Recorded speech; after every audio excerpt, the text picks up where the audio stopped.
Samantala, narito pong News TV Quick Response Team sa Yuloyo Amang Rodriguez Institute of Science and Technology dito po sa Santa Mesa, Maynila, kung saan nga po nagprotesta yung mga estudyante rito. Kaugnay pa rin ng napipintong pagtataas ng tuition at kontribusyon sa isang pinapagawang building ng eskwelahan.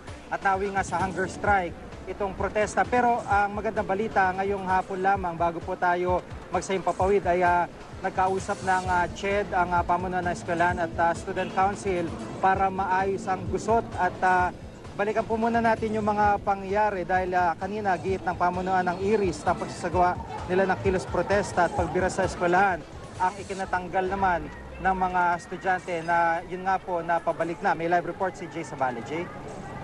Jiggy, bit-bit ang mga placards at banner, pinagsigawan ng ilang estudyante, magulang at supporters ang pagkondena sa pagtanggal sa 35 na estudyante ng Yuloyo Amang Rodriguez Institute of Science and Technology sa Santa Mesa, Manila dahil umano sa paglaban sa ipinatupad na development fee ng eskwelahan.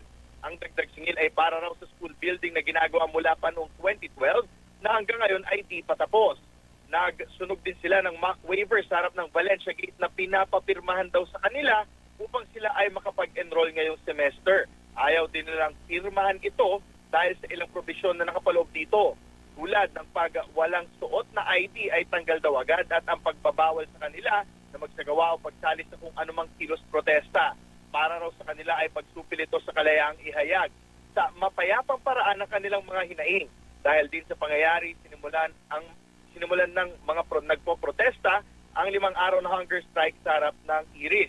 Ayon sa Director ng Students Affairs ng eskwela, hindi naman daw bawal ang pagpo-protesta sa kanila. Meron nga lamang daw ilang alituntunin na nalabag ang mga natanggal na estudyante matapos magsagawa ng sunod-sunod na protesta.